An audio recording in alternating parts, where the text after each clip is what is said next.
with liberty and justice for all.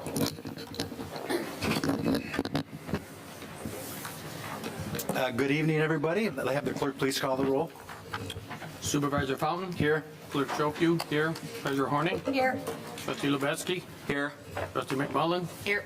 Trustee O'Connell? Here. Trustee Petrucci? Here. All present. Thank you. I have been asked by some folks in the audience that please, board members, when you're speaking this evening, pull the microphone up close. Can everybody hear me okay? All right. Thank you. Next item is approval of our agenda.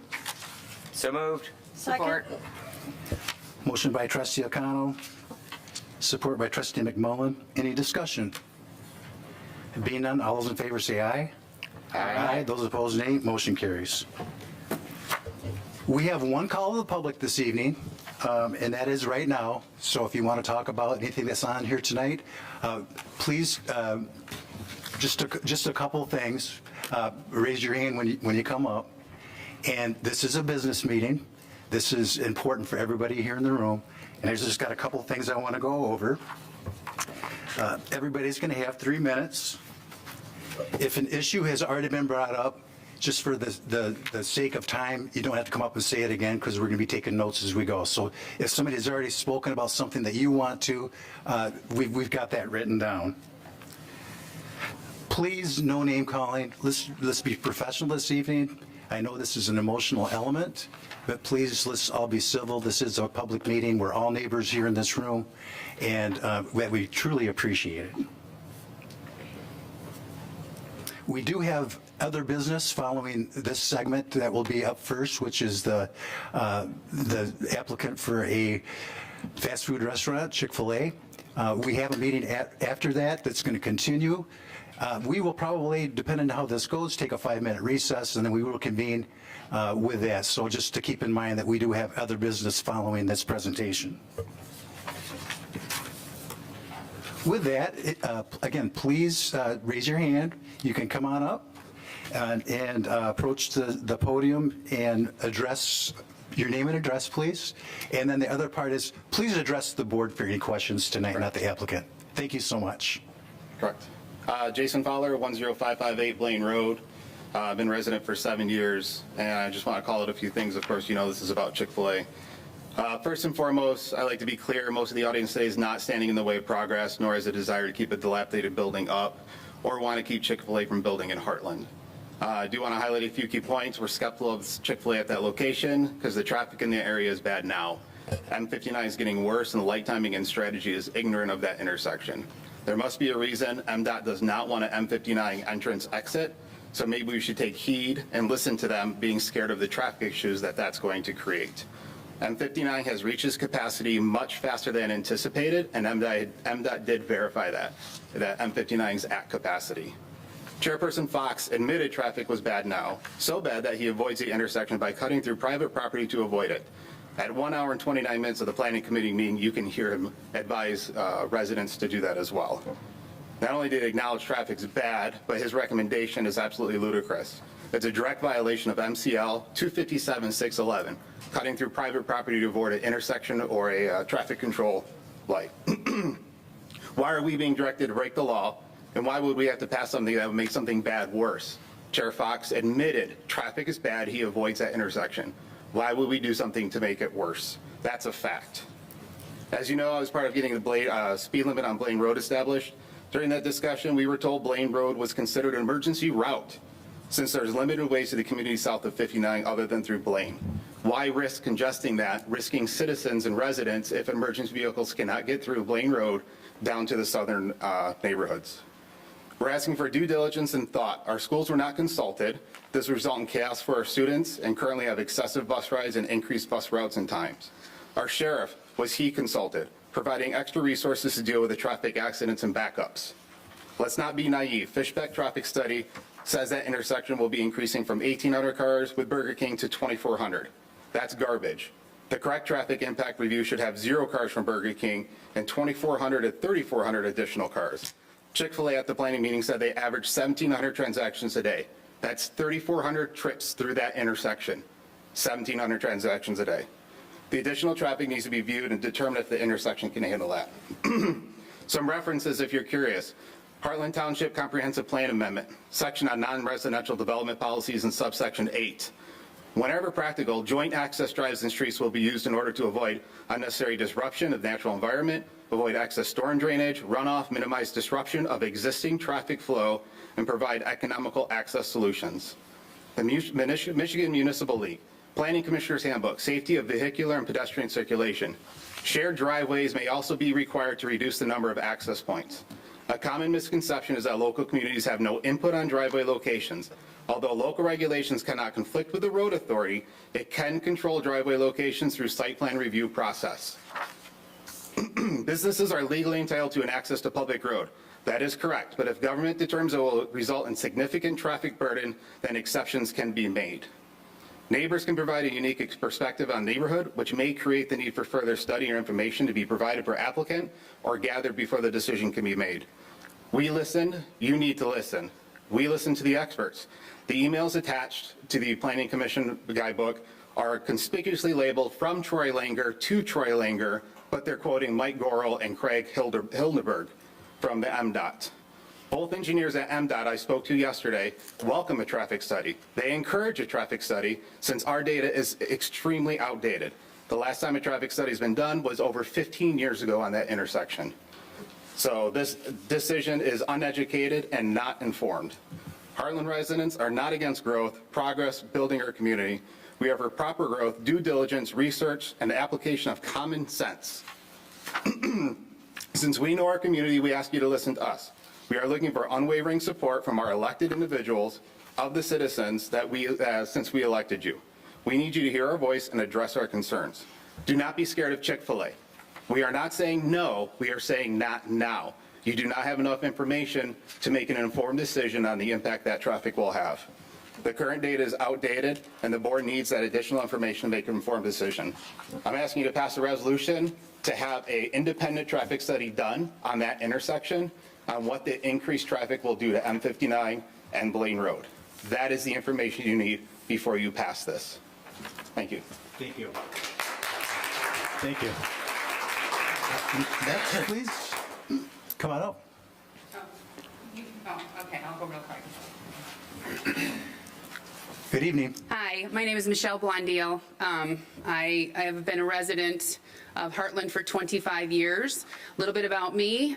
When Whitmer shut down Heartland, my family and I went to Wings Etc., sat outside in a blizzard, and left $200 on a $20 check so we could help them stay in business. We were at Hadarondo's when the police showed up. We stayed there. I was on a school board up until December, and so I understand what it's like to be an elected official and have constituents come up and ask you to do the difficult things. One of the things that I've recently learned is that while I was on the school board, there was a lot going on. I wasn't really paying attention to what's going on in our community as far as like building things. I was disappointed to see the elderly care home that went up down the street from me, in addition to the one that they can't fill. So now we have 2 elderly care homes, huge ones that are empty, and a gravel pit is going in by my house. None of that's even being taken in consideration with the Chick-fil-A. I did some due diligence. I looked at some of the past meetings that you've had, and there have been numerous meetings that even before the Chick-fil-A, that people were concerned about traffic. This is about traffic. We want a traffic study done. Because when you think about when people are pulling out of where the Burger King is now, there's only a 100-foot-long turnaround to go west on M59. You know, just like Jason said, if there's 2,400 cars a day, that's 250 cars an hour, right? 250 more cars an hour. There's going to be more people that are driving trucks, that are pulling campers, and their whole family's going up north. We do that. If they stop, now you've got the length of 3 vehicles trying to get off of 23. I come home that way. I don't want to sit on the side of 23 waiting for people to get into Chick-fil-A. You know, it's dangerous that way. I don't want my drive to be longer. I think a traffic study would put my mind at ease, because if we don't do a traffic study now, how are we going to take care of this in the future when we're all in here yelling because we should have done a traffic study? Now, I paid for Fenton Road, and the gravel pit's going to be using that, you know, whatever, on the big trucks. Those are going to be hindering me. I've also read that there's supposedly some other neighborhood going in at the end of Fenton Road. We're looking at, you know, Heartland Glen with all of the condos that are in there. None of this is being taken into consideration. So it's not just Chick-fil-A that we need to concern ourselves with. It's the 500 people that are going to be staying in the, you know, the retirement homes. It's the people that are going to be going into the condos in the Heartland Glen. It's the trucks coming out of the pit over by my house. I just don't see how this is something that we would not do for this community. Like I said, I've been here 25 years. I want to retire here. I love this community, and I know several of you know that when I was on the board of Heartland, I had to face 4 Department of Justice lawyers telling me that they would sue me if I didn't vote in their favor. I was brave, and I listened to my constituents, and I said no to something that they wanted me to do because I knew it was right. It was the right thing to do for the community, and I implore you all to do the right thing for the community so that when we remember your names and we hear, you know, we will remember you fondly and say, yes, they did the right thing as my board. So please take that in consideration. Please do a traffic study. Thank you. Thank you. Yep. Good evening. Good evening. I'm Lorna Curry. I reside at 10517 Blaine. I wrote the Board of Trustees on Sunday, April 13th, asking for a delay in the vote for a new Chick-fil-A restaurant until a thorough, complete, and independent traffic impact study could be done to ensure the safety of the community. I also asked that that email be included in the board packet tonight. To my disappointment, it was not. I'm not sure why it was not. I'm not sure if you're concerned about somebody officially asking for a traffic study, but you can hear tonight there's plenty. I'll reiterate what my email stated, and nearly 500 petition signers have already asked for the same thing. Do a traffic study. You absolutely need one. We need the right data to make informed decisions here, and we don't have it. The Township Planning Committee did not do the due diligence on this. It's time to do it right now. What is the right data? Jason said we have an old study. MDOT and Livingston County Road Commission cannot require a traffic study because it's an existing site. They told that to us. They're like, we can't require it. We would love one done, but we literally cannot require it because it's not a new permitted site. That is something absolutely to consider. The second thing, we need a detailed traffic study that really looks at things like during the school year, northbound and southbound traffic on Friday nights and Saturdays and Sundays when people are going up north. That's how you do the data right to know whether it's really going to impact us or not. And we need behavioral studies to be done on Blaine Road. That light is dangerous. It's poorly designed. Cars turn into each other literally every 5 minutes. That is not the right designed light to take this kind of traffic. Here's another very concerning issue. When I talked to the director at Livingston County Road Commission, the plan that they approved was not the plan that was presented by Chick-fil-A. They approved a plan that you cannot turn left from Blaine Road onto Chick-fil-A's property. That was not what they showed in the plan. And the Livingston County Road Commission said, I don't know what they presented. I know what we looked at. I'm amazed there's no checks and balances here as to what they said they approved versus what was approved and submitted in the plan. That, to me, is very concerning. That needs to be looked at. I don't know how we can allow something like that to happen. We have also contacted Michigan Senator Lana Theis. She is also concerned about this, and her office indicated she has been trying to get a meeting set up with the county commissioner, the supervisor here, MDOT and Livingston Road Commission, to try to talk through the issues to make sure we all understand what's going on. Because she's going to hear a lot more about it if we build this and we don't address the traffic issues. So I would be really concerned if the board doesn't listen to the senator, have the meeting, and then let's address the issues correctly. And finally, I'm not sure why we're in such a hurry. Nobody here is saying don't build it. We're saying do it right? Why are we in such a hurry to approve this when all we're asking for is a safety traffic study? to talk about congestion and minimize it and design it right so we can enjoy the restaurant but not be negatively impacted. Thank you. Thank you. We've covered traffic pretty thoroughly. Does anybody have anything else? I mean, please feel free to come forward, but if you want to talk about traffic, maybe something that hasn't been spoken of yet. Thank you. Okay, well, I would like to speak about traffic, but that is the main issue. That is, every single person who comes up here, that is the concern. So to say, we're not going to talk about traffic anymore, I think is kind of silly. That's what everyone here is concerned about because it's such a big issue. But I am going to take a little bit different perspective that we haven't heard yet. There have been many calls for a traffic study tonight, and I certainly support that, but I think what Chick-fil-A should also support that, and this is why. What if we're right? What if all the people who have gotten up here to tell you how bad the traffic already is and how much worse it's going to be, what if, our kids can't get to school because the school buses can't get through? What if traffic starts backing up onto M59? What if there's a huge spikes in accidents at that intersection? If those things happen, MDOT will have to get involved. There will be a traffic study at that point. But I think we all know that traffic study will show you cannot have Chick-fil-A traffic on Blaine Road. And at that point, the only option for Chick-fil-A would be Glen Meadows Drive. The problem with that, of course, that's the private drive that comes off of M59 near McDonald's there. The problem there is that this is not a public road, it is a private road, and the property where Chick-fil-A wants to build does not include access to that road. So if Chick-fil-A is built as planned and there is an entrance on Blaine that gets closed, Chick-fil-A's only option will become Glen Meadows Drive, which is owned by a private corporation. After you've already invested millions of dollars into building this franchise, you're going to be stuck dealing with them, and they can basically charge you whatever they want. They know Chick-fil-A is a cash cow, and they will milk it for everything that it's worth. So my question is, has anyone at Chick-fil-A done a risk assessment on this scenario? Because there is a reasonably high probability that this could happen. That's why so many people are getting up to tell you this over and over again. So I think a risk analysis is a very good idea. You may even find that the risk and the cost of the scenario is so high that you may not want to build in this location after all. Thank you. Thank you.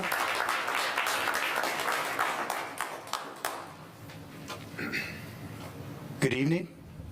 Hi, good evening. Good evening. My name's Terrence Armstrong. I've been a resident in Heartland here since 2004. My family and I live in 85 Lake Pines Drive off of at the end of Blaine. Again, I'd like to address the traffic issues, the concerns. Not too long ago, my daughter was coming home from a school event at a Heartland High School, and in the evening and got T-boned right there at that intersection. And thank God she's fine, and just got scratched up, and the car was totaled, and somebody ran that red light and T-boned her. With that being said, also, I think half of the people in the audience can attest to this, that when you come out and you're turning to go into the Myers area, coming from Blaine Road to Myers, half of the people want to turn to get back onto westbound 59, probably to get on the expressway or whatever. They don't understand these rules that are around here.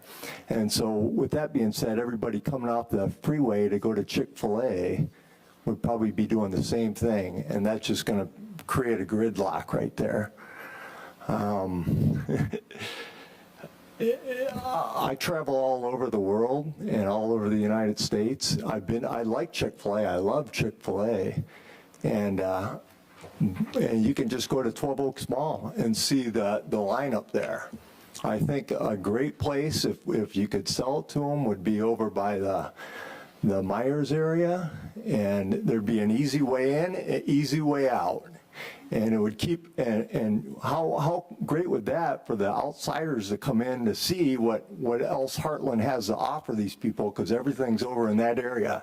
Wasn't that the area that everybody wanted to kind of sell? And so, I don't know, that's just my kind of thought. It just really isn't a safe area to have all these people come in and out of that little area. There's too much going on there. It really isn't a safe intersection. I had one more train of thought, and I lost my train of thought.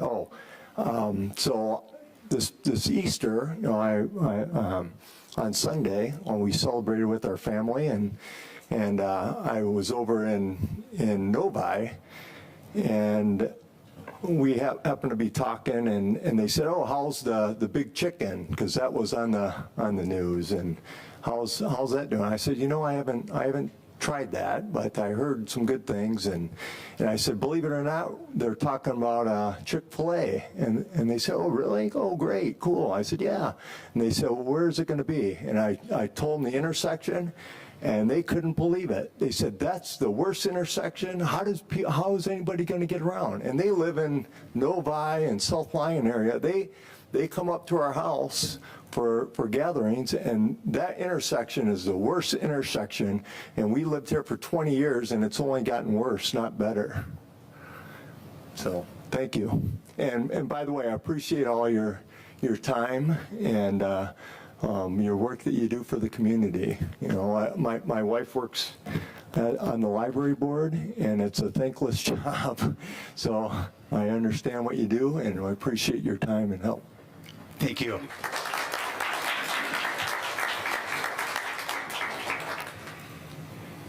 Good evening. Hi, I'm Jared Beauchamp. I want to talk a little bit about signage.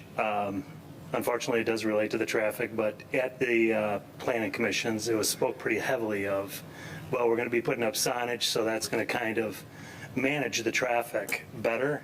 So people will hopefully go out through the Roll King and other ways. And I just hope that, I hope you guys take that in consideration, that if that signage works so well, which we know it doesn't because everybody, they do U-turns on 59, they don't follow the signs right now. If Chick-fil-A feels that that signage is going to work so well, then they could equally put that signage to direct traffic to go up to the next entrance and not pull in right at Blaine Road and 59 to kind of loosen up, give some more space there, and we're not having Wendy's cars pulling out at the same time as Chick-fil-A. You're fighting against each other, people trying to pull in and out. So if the signage thing comes up again, I hope that's taken into consideration. The signage can work both ways. You can direct them to go up to the next signage and kind of loosen up the traffic. I'm excited about Chick-fil-A coming in, and I think everyone I've talked to is very supportive. It's a safety issue, that's all. I hope they do come in the town, and hope we can manage through this safety issue. Thanks. Thank you. Good evening. Hi, my name is Lori Shifkowski. I live in Heartland Shores. I'm not going to talk about traffic. I'm going to take a little bit different angle to this. And my question is, how do we get our voices heard? This is my third meeting I've been to. And this was, since the Chick-fil-A issue came up, my husband and I said, we need to get involved because we can't stand the traffic. Came to issues, everybody in the call to action expressed concern. Second meeting, everybody in the call to action expressed concern about the traffic. After the last meeting, I called MDOT, as I'm sure 100 other people or, many other people in this room did, and basically got, oh, well, that's not Blaine issue. Blaine Road's not my concern because that's a county road. So call the county and get, well, it's already an established driveway. We can't close it off. So you as our township board here sitting in front of us are our voice that needs to help us coordinate with these government agencies, because it was a nightmare. I mean, I ended up calling one of our representatives as well to just try to get our voices heard. That's all we're asking for, is to hear our voices. I would love Burger King to be redeveloped because I get so sick of looking at that building. We've had people in the parking lot late at night. We've had homeless people there. It creates nothing but an issue and is an eyesore. So I am too excited for Chick-fil-A as well. But my question is, you know, we've elected you as our elected officials to be our voice to these agencies where we can't make headway with them. And yet we feel unheard. Is that how we as the residents that you represent should feel? I sent an email to the entire board. Bill, thank you for responding and at least acknowledging that I sent an email. No one else did. So as residents that elect you, can you make a suggestion? How do we get our voices heard? Because this is the third meeting. And last meeting 2 weeks ago, this plan was approved. You know, do we need to look at electing different officials? I don't know.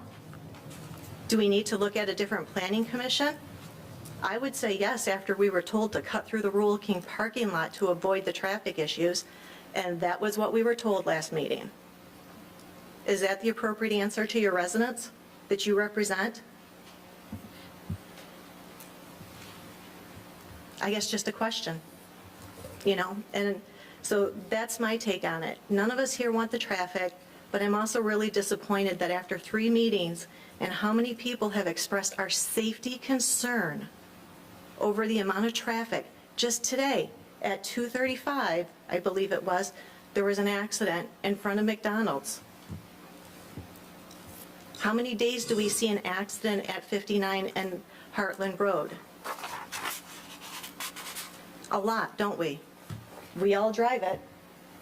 We drive it a lot because we have to go down it to live. Some of you might as well, or you might visit your friends back on our nice lake, as we were told. So we're asking you as our elected officials, be our voice and help us. That's what we elected you to do. Yes, we need new businesses and we need a tax base. It will help us all. But hear us when we're saying the residents that drive this every day, it is a huge concern, and let's do our due diligence, because as the other people have said, once this is built, we're stuck. Thank you. Lori? Yes. I responded to every email I got. I did not get yours. I will have to recheck then, because I did, Bill was the only person that I got a response. responded to every email I got. Thank you, Kathy. I will recheck that. Thank you.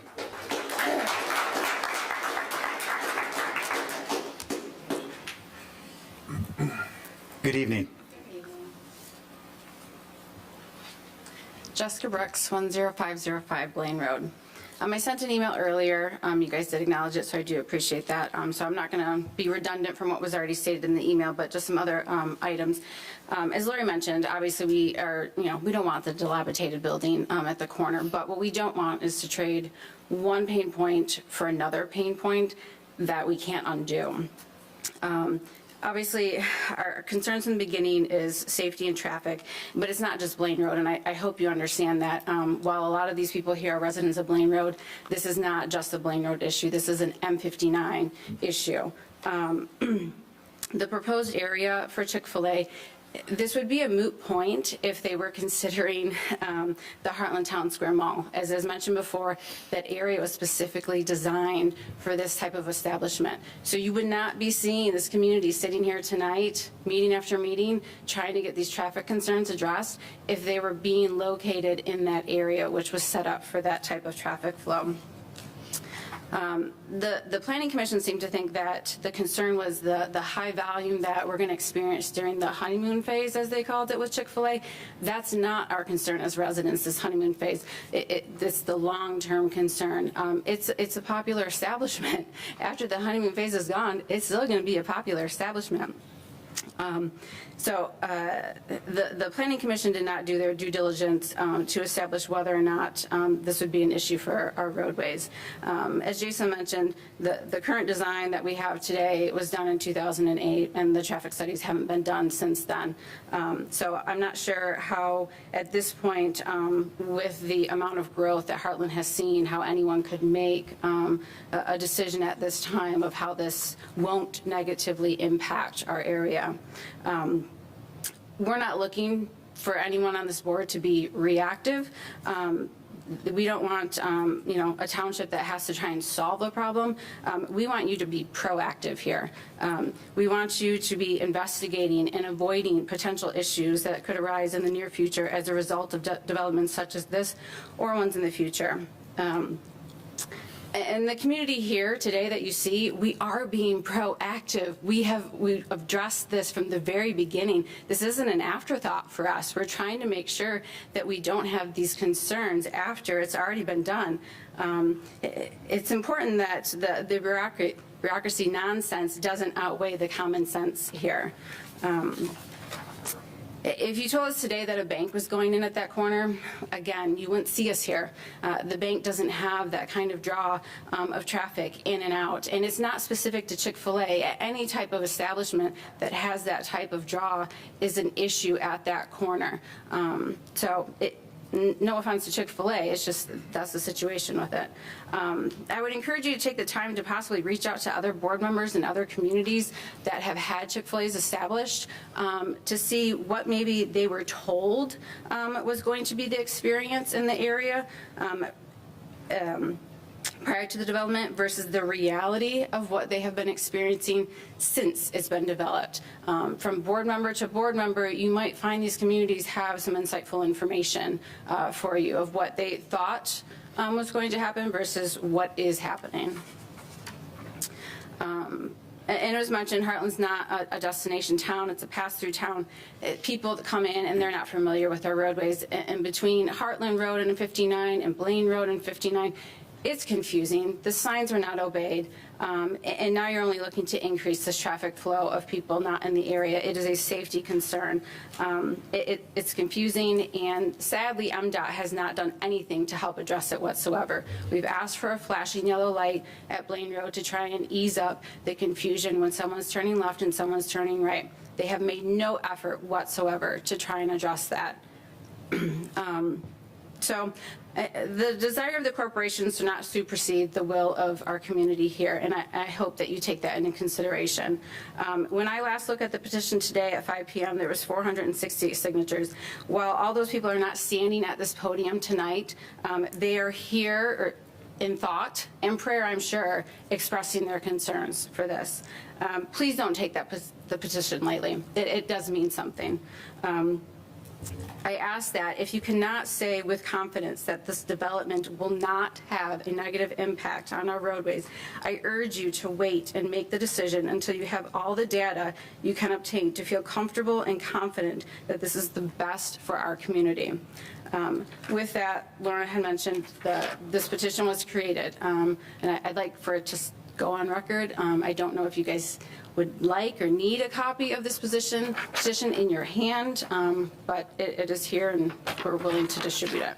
So, thank you. Thank you.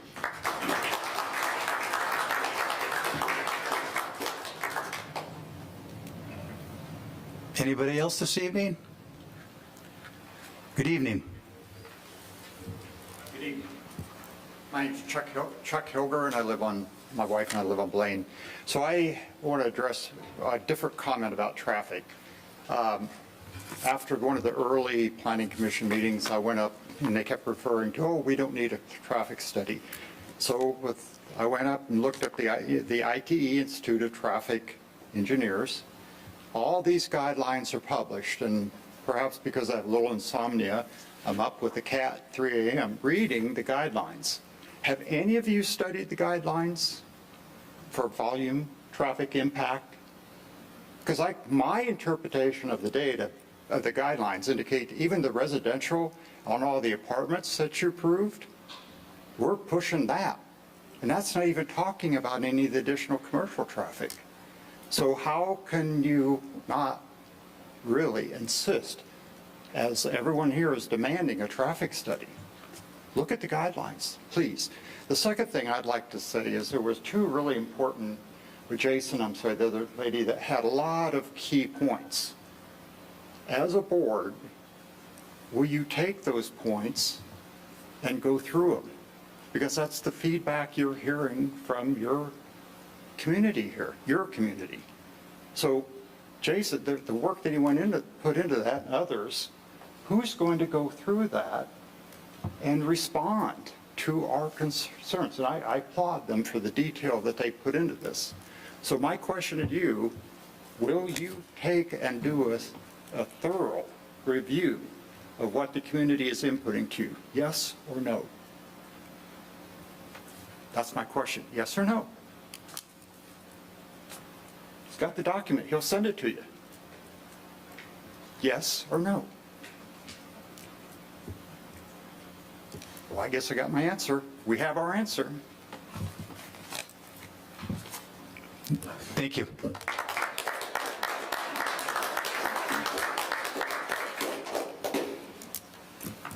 Anybody else this evening? Just a reminder, there is no other public comment for this evening's meeting. So if you have something, please, this is your opportunity.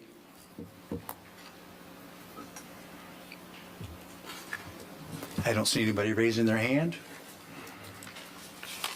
We'll move on to our next agenda item, which is approval of our consent agenda. I'll make a motion to approve the consent agenda. Second. Motion by Trustee Petrucci, support by Treasurer Horning. Any questions? Being none, all those in favor say aye. Aye. Those opposed, nay. Motion carries. We'll move on to item number 7A, which is site plan development application number 25-002. Proposed restaurant with drive-through service, which is a Chick-fil-A at 10382 Highland Road. This is a preliminary PD site plan, and we have our planner here this evening, Troy. To start with, just briefly talk about the PD process and where we are in the overall scheme of this applicant, please. Sure. The applicant has applied for planned development, commonly just called a PD, and that is essentially a three-step process. The first step of that is a conceptual review. This is just a concept idea. The applicant hasn't invested a lot of money in plans at this point. They're basically presenting an idea to the township of, is there any interest in this idea going forward? They presented their conceptual review to our Planning Commission in October of 2024, and there's no formal action, there's no formal recommendation on the conceptual plan. It is merely listening to the project and then Planning Commission giving feedback to the applicant. That conceptual review also went to the Township Board, this body right here, in November of 2024. And it's a similar process at the Township Board conceptual review. No formal determination is made. It's just listening to the project and then giving feedback and input on that project. The next step in the plan development review is the preliminary plan review. At this stage, the plans are more detailed. We have building elevations, we have photometric plans, we have landscaping plans, and so forth. And at this stage, the Planning Commission holds a public hearing. That has happened. The Planning Commission held the public hearing on April 10th, which is just a few weeks ago. And the Planning Commission only makes a recommendation on that plan. And the Planning Commission in this case did recommend approval of the preliminary plan. The next step is the Township Board review of that preliminary plan, which is tonight. We're at that phase right here. The Township Board is reviewing the Planning Commission recommendation. Township Board will make a determination on that preliminary plan. And then the third step, or the final step of that plan development, would be the final PD. And at that stage, we're essentially done looking at the site plan. We're more focused on the plan development agreement or any easements. If there were condominium documents, we would be looking at those. There are no condominium documents in this particular one, but we would be looking at more legal instruments at that point. The Planning Commission would make a recommendation, and then it would come to our township board, and the township board would hear the planning commission's recommendation, and then the township board would also be rezoning the property, and in this case, it's general commercial. As part of a plan development, it would be a rezoning from commercial to plan development, and the property would become zoned plan development subject to the plan development agreement and any terms and conditions that were part of that plan development. And then that would be the end of the plan development portion. After that would be what's commonly called construction plan review. The applicant would submit even more detailed construction plans to the township, and the township would review them. Those are administrative reviews. Our engineers are primarily involved in that. We work with the county drain commissioner's office. We work with the other county building department, county road commission at that point. And then a land use permit would be issued at that point by staff at that point, assuming the project was consistent with the plan development that was approved and the plan complied with all of our engineering standards. So that's essentially the entire process, and we're kind of at that preliminary plan review phase. Thank you. And that being said, we have, I believe, a couple people from Chick-fil-A that's with us today. And it's, is it Leslie and Justin? Yes, if you'd like to come forward, please. Welcome. Troy, I'm going to have you go ahead and continue with this, go through the site plan. And if there's anything that you would like to add during the process, folks, feel free to chime in when you'd like. So Troy, you have the floor again. If Mike, if you want to pull up the open space plan. So this is a site plan of the project. It's called the open space plan. It probably helps show the layout as clear as any other plans that we had. So at the top of the monitor would be M59. At the west side would be Blaine Road.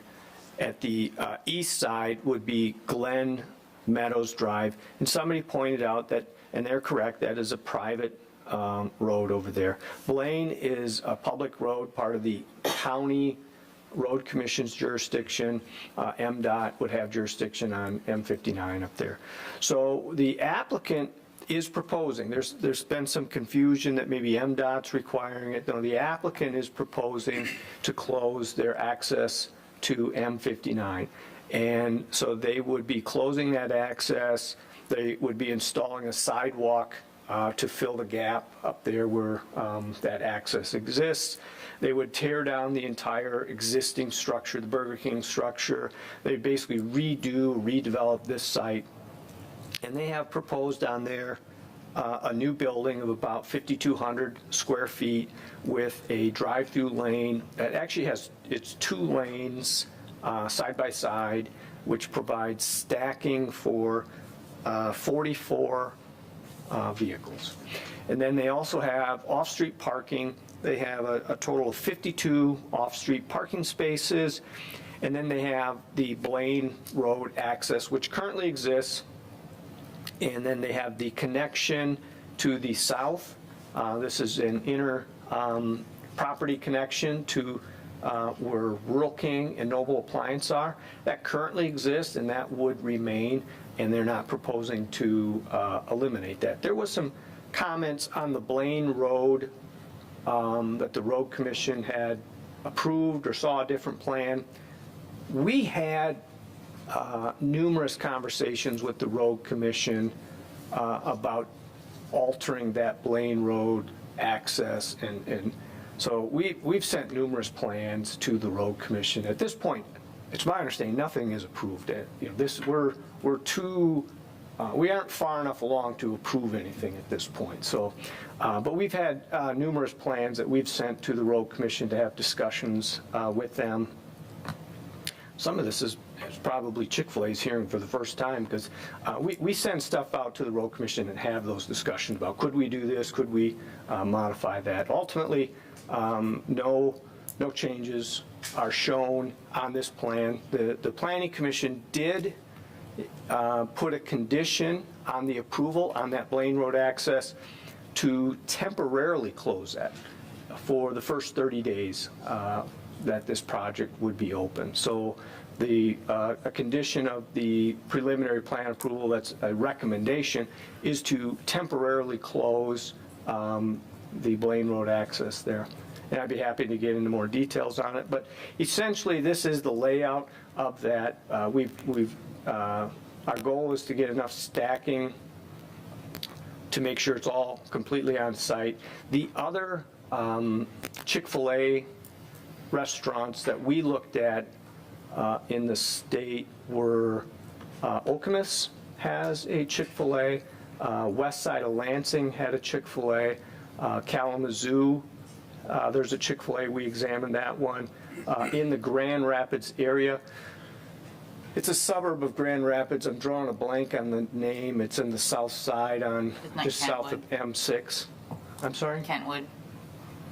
I don't think it's Kentwood. Wyoming? Caledonia? No, it might be Caledonia. Caledonia. Yeah. It's not, Kentwood's pretty developed. It wasn't quite them. We looked at that, and then also in Flint, off of 75 and Miller Road. We looked at those, looked at the stacking that they had. We did look at Novi. Novi is a tricky comparison because they have so much more population base there. They have, they're next to a huge regional shopping mall, plus they have lots of other traffic from Interstate 96, and then there's other commercial development outside of the enclosed shopping mall that it's very difficult to compare that to what we have here in Heartland. But nonetheless, we did look at their site as well. That's, in a sense, a nutshell of the project. The other sites we looked at as comparison of the Chick-fil-A, and I'd be happy to answer any questions any of you have. I have a question. Is this in the picture we have pulled up here, the arrow all the way to the south? Is that up a little bit, Mike, on the Blaine Road entrance? Up here? Yeah. Is that the arrow looks slightly tilted down? Is that saying that's right-hand turn only, or is this still proposed left-hand turn from M59? So I guess that's a good question. I don't think it's inferring you come in, you turn right into the curb there, but I think that's indicating that that lane is you come into the site there. You're right, it has a little kink in there. I take that to mean that that's coming in. The other ones are going out with a right or a left turn, if that helps answer your question.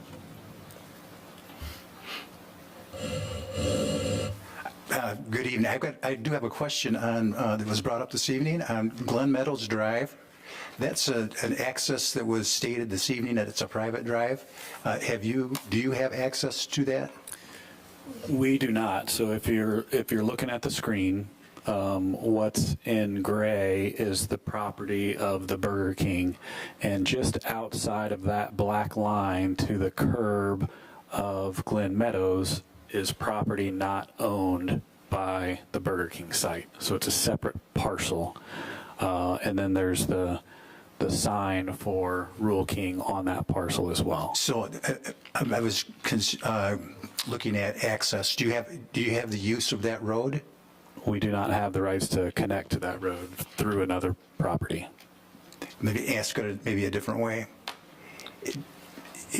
Are people free to use, people on 59, are they free to use that road? Yes, there's multiple ways to get, so we've got a slide in our presentation to show multiple ways to get into the development or to get out of the development, which makes this, that's this slide here. So there's 3 different ways to get into the development on M59. 4 different ways, Blaine being one of those 4, Glen Meadows being one of those 4, and then 2 others to the east as well that you can see on the screen here. And then obviously the full turn access that exists on Blaine Road to the public road, and then full turn access leaving the site to the south as well. Thank you. Being that's a private road, would that be something that would be developed in final documents? That they have access to that road or an easement to use that road? That's a good question. So, We do have an access easement. So Chick-fil-A, well, I should say Burger King has been there for a long time, and really when the property to the south, if you recall, that was actually really a Walmart. And so when that all developed and the connections were made at that time is when those documents would have been created. So those agreements would allow Burger King or any future use on the Burger King property to connect to, at that time, it would have been Walmart's property, and to go onto that property and go out however they may desire. There would be no requirement at this point to modify that or update it or change it or alter it. It would not be required to be modified, altered, or changed. Does that answer your question? Yes. Okay. I have a question. So since we're using all these other access points as access on an easement, who's in charge of like the maintenance? If there's going to be several people using all these other access points to get to Chick-fil-A, winter maintenance as in snow and salt, as well as pothole management, who's responsible for that? From my understanding, the current owner, so there's like a condo complex out there, there's a declaration, users that have access to those roads pay a common area maintenance. So we, Chick-fil-A, would not be the sole owners of that responsibility, but we would pay our share to maintain and repair and snowplow those roads. Thank you. Troy, I got a question for you. What is the average stacking for any of the other developments within our community, the restaurants? So you mentioned it was 44 for this. Yeah. What is the next highest or lowest one? So I don't know I'm going to be able to answer your question how you have it phrased, but I'll try. Okay. It's a good question. It's a fair question, but our ordinance requires 10 parking spaces.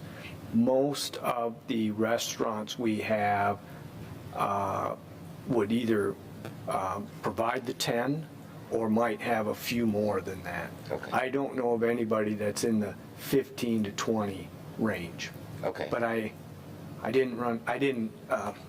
kind of going from memory, and I don't have an accurate number of what the average would be on that. Okay. But does that help answer? It does. Okay. It does. Thank you. I have a question for Troy. Troy, it's my understanding, and I think that I've read it in the documents, that both MDOT and Livingston County said that no further traffic study is necessary. Is that correct? Well, yes, that is correct. That is correct? Yep, MDOT included a... What would be the reason why it would not be necessary? Your question calls for a little bit of presumption on my part. Just for the record, I'm not a spokesperson for MDOT, nor am I a spokesperson for the County Road Commission. I'll try to answer it generally, but just keep in mind, I have no authority to speak on behalf of those agencies. I understand. So, in general, when you're looking at traffic of a developed site versus traffic of an undeveloped site, there is often a comparison of the current use or prior use to the new use and the increase in trip ends that would occur. And the traffic engineers rely heavily not on the total weekday or average. They focus on the AM and the PM peak hour time periods. And they look at what the new use increase would be at those AM or PM peak times. And then they have a threshold that they would examine for the intersection of Blaine Road and M59. Each of these intersections are given essentially a grade as to how they're functioning. And the grade is similar to what you might have in school grades, with A being the best and F being not the best. And they actually even throw out an E. So it's A, B, C, D, E, and F. And what MDOT has as their policy, as I understand it, is when there is a development that occurs, that development cannot lower the grade of that intersection. They have to keep that intersection operating at the same level. So if it's operating at a D, and I don't know what that intersection operates currently, I don't want to lead you to believe I know that information, but if it, let's just say hypothetically, it's operating at a level D, and you might say, well, that's not performing as high as we'd like to see. MDOT looks at the responsibility they have is to make sure that this project would not decrease that level to an E or an F. And they rely on the ITE manual to give them some preliminary data as to what it's likely to do, and they reach their conclusion of whether a traffic study is needed or not, and that's what I'm guessing they've done.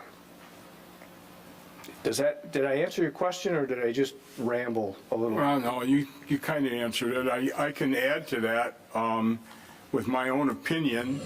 And first of all, I got to tell you that I sympathize with everybody out there. I really do. I lived in Heartland for 47 years. Old 23 and 59 was a stop sign. And that's how much it's grown since 47 years. I have to put up with traffic just like you do. I live in Heartland Estates, trying to make a left-hand turn from Cullen Road onto 59 during busy traffic without getting killed. I'm serious. There has been fatalities out there. So I sympathize with you. But I also have to look at the entire township as a whole when I make a decision and what's best for the township. That has always been the way I think since I've been on this board for 20 years. Do what's best for the township. The way I see this, back 15 years ago, I definitely recall why there was a traffic study done then. At the time, we had 3 major developments coming into Heartland. We had the Walmart development, and we had the Myers development. We had a third development coming in where Kroger's is now. It was Farmer Jack's originally. They were not really in the traffic study as much as the Walmart and Myers centers, because those 2 centers were approved with just under 1 million square feet of retail, and we're not even near that now. So what they did is they came back to the township and they said, we would heavily suggest that you do a traffic study for that intersection. So we got to develop the 3 developers together, had meetings with them, and we told them that it's unlikely that we could approve what you want to do without having a traffic study, because there may be a need to do some improvements on M59. And as the traffic study came back, it incorporated all of this retail that we were supposed to get. And at the time, Burger King was open, and they were at that location. And the traffic study came back and said that M59 at the time could not hold the traffic that would be produced from these 2 retail developments. So we went back to the developers and we said, look, you're going to have to do something with M59 or else we won't be able to approve this because it just won't fit. So we did that, and there were 7 engineers involved at the time, 7. And they got together and had meetings, and they came up with the plan that you see today. And that plan is supposed to handle all of this retail that we will eventually get. It's been very slow getting it because of issues that have come up in the economy through the years. When we had the real estate boom, it collapsed in 2008 and 9, and everything stopped. Retail stopped.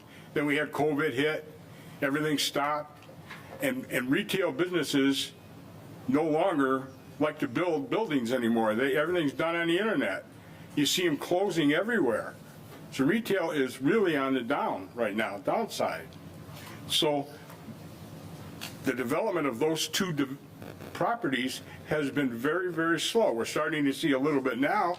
It's all been approved. We're waiting for some more to come in.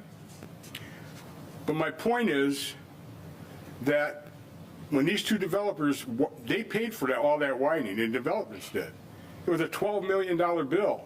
They paid for all of that. In fact, I think one is still paying for it, isn't it? Yeah.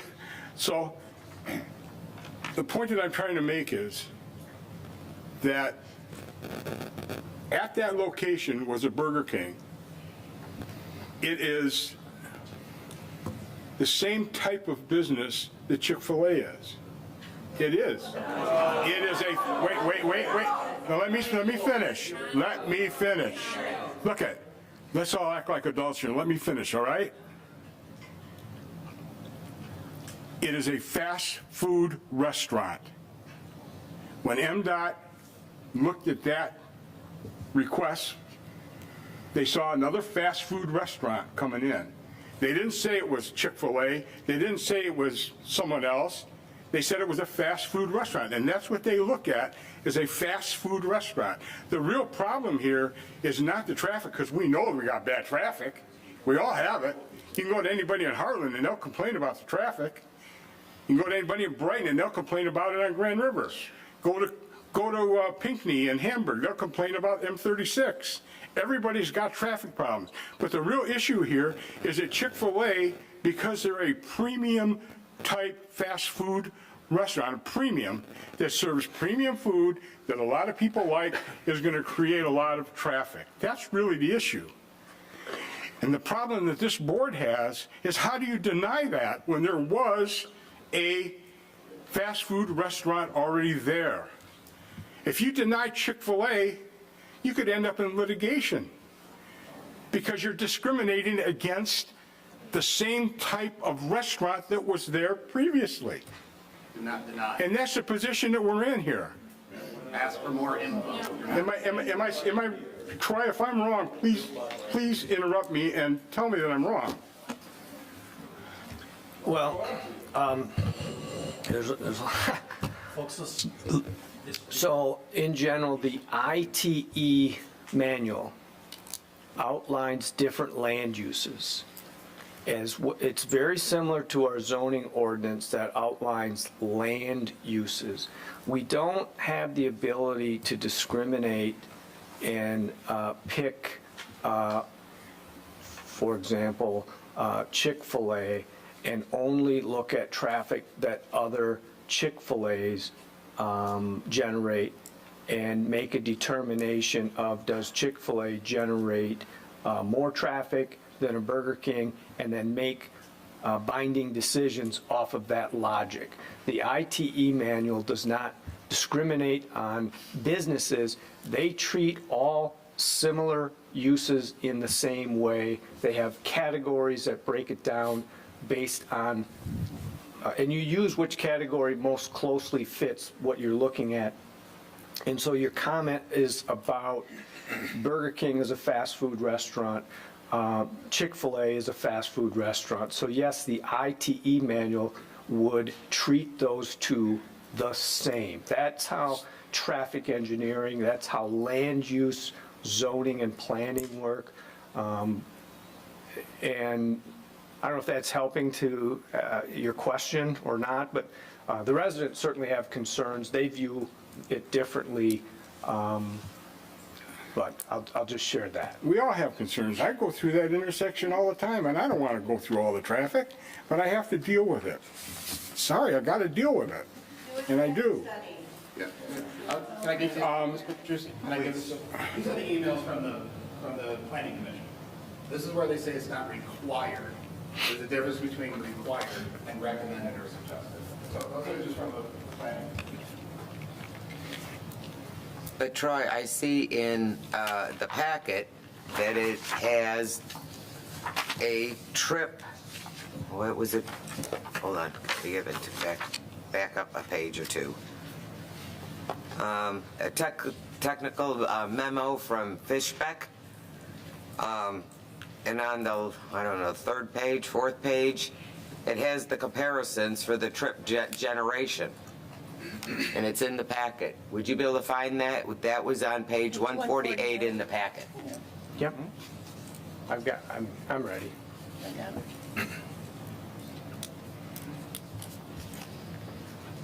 And so that's pretty much what the traffic study would show as well. When you're talking about the ITE Yeah. and the land use. Yeah, so in this, is this the page you're referencing that's up? Yes, that's the one. Okay. Let me kind of walk you through what's happening. Yes, please. This is a technical memo produced by Fishbeck for the purpose of comparing Chick-fil-A to Burger King. Okay. And so what you see on this table one, it has a category of development, and then you see existing Burger King and you see proposed Chick-fil-A. And then the next one is land use. And this is what I was talking about in the ITE manual. And then they attached in that pages from the ITE manual for fast food restaurant. Right. And it's fast food restaurant with drive-through window. That's the land use for Burger King. And then you see fast food restaurant with drive-through window, and that's what it is for Chick-fil-A. It's the same land use. Gotcha. And the LUC would be land use code, and that would be 934 in the ITE manual. You see it's exactly the same. Now this is where it gets different, is they break this down into so many trip ends per 1,000 square feet of gross floor area. So now we're looking at the difference in square feet of the building. And you can see the current building versus the proposed building. Exactly. Okay. So the Burger King is at 3940 square feet, whereas the Chick-fil-A is, now we're getting into here's where the difference is in the ITE manual. Okay. And the Chick-fil-A is at 5,200. So per 1,000 square feet, and then you see they focus on the AM peak and the PM peak hours. And then they get way more complicated than I'm familiar, because they start to break this into in and out stuff that is a little bit above my, but if you just go with the total, I only have so much that I can deal with traffic engineering. But if you look at the total in the AM peak, it is 176 for a fast food restaurant of the size Burger King was. It is 232 for a fast food restaurant of the size Chick-fil-A was, with a difference of 56. And so forth for the PM peak. Those are the numbers of the increase that would be for the Chick-fil-A versus Burger King. Okay. Did that explain, did I get into the weeds too much No, there? you did not. Okay. Was this number from 5 years ago or so when Burger King was open? These would not be actual numbers. These aren't traffic Oh, so these are counts. from the So how the ITE manual works is they do traffic studies through, and in this case, I don't see, it doesn't list the number of studies that they did. But they would do traffic counts. They would actually take traffic counts at various fast food restaurants throughout the country, and they would just physically measure how many cars or trip ends. Do not confuse, I did it myself. Do not confuse trip ends with cars. They are not the same. But they would just physically count, and they would do all these studies throughout the country, and then they come up with averages. They come up with, peaks and lows, and there's mean and that starts to get beyond my ability. But these are based off of traffic counts that are done throughout the country. Sometimes there is such low counts on that particular land use category, the ITE manual will have a warning of the statistically, now you're getting into statistics, that the counts are, the number of traffic counts they did are so low that statistically there could be questions of using that land use category. That does not exist on this one. Does that help? All this is kind of statistic stuff. It is attempting to predict based on similar land uses throughout the country. Would a independent traffic study have more accurate numbers, or is that? Well, an independent. So I don't know if that's allowed, but there's it's not a matter of what's allowed, but so when you say independent, that in itself has a question of, well, what does that mean, independent? In general, when an applicant comes in with a proposed project, an applicant would hire a traffic engineer, and that applicant would submit their traffic report to a township or to MDOT or to the road commission. I'm not aware of places that have, I guess, an independent, maybe communities much larger than Heartland would somehow have their own engineering or traffic engineering where they wouldn't rely on a traffic report from an applicant. They would somehow do it themselves. I'm not sure who would pay for or who would do an independent one. I don't have an answer for that. We're kind of in a hypothetical, theoretical discussion here, but in general, it is the applicant that pays for and does. Now, the company, being an independent company, a traffic engineering, their reputation of providing solid, verifiable information. They are licensed engineers in the state of Michigan. So there's a presumption that the information they're providing is sound, it's accurate, it can be verified. It's not just being done by somebody that has no background or authority to perform such studies. Those traffic studies can be done in a number of ways. They can be done by using ITE manual like we just went through on this trip right here. They can be done by actually selecting sites that have restaurants or similar land uses and doing their own traffic counts. That's very common when the ITE manual has a warning on it that these we haven't done a lot of studies on this particular land use. That would be very common that a traffic engineer would say, well, we're not going to rely on the ITE manual. We're going to have to do our own traffic counts in that case. So there's a lot of ways that traffic study could be done. I'm not sure if I'm answering that question or if I'm just making it more confusing. So in this case, Fishbeck provided the traffic. That's correct, yep. And Troy, for a traffic study, this is Justin talking, wouldn't there be a scoping meeting between the jurisdictions on what intersections to look at before you do the traffic study, so you can get your baseline? Like, obviously it would be Blaine Road and M59 here as one of those, but where does that stop if you were to do an independent study? Like, how far down M59 would you look to the east, and how far down M59 would you look to the west? So the scoping, the scope of the traffic study is just as important as the traffic study itself. And there are a lot of assumptions made in a traffic study, especially for a site like this that would have so many entrances and exits. How do you justify a percentage of people using those? I'm not saying they're not useful, and we didn't deny to do one, but as mentioned, MDOT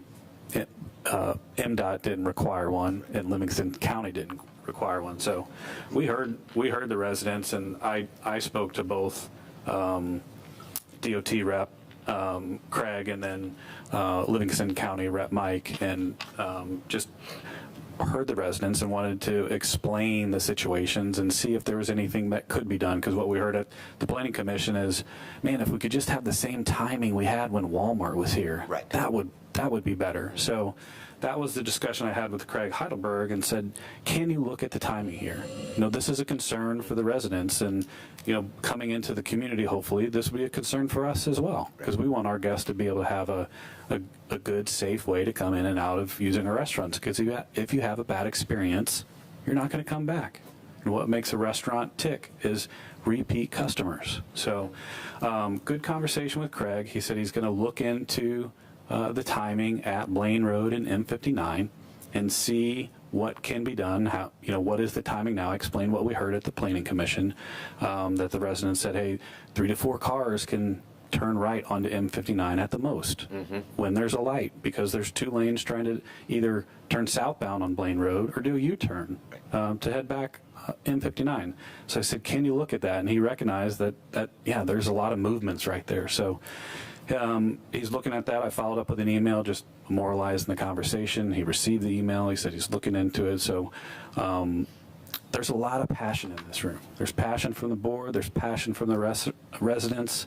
And I applaud all of that. And we have passion as well. We want a safe environment here too. So trying to do the due diligence here and speaking with, Mike Coral at Livingston County. This would be our first location in Livingston County. It's not going to be our last.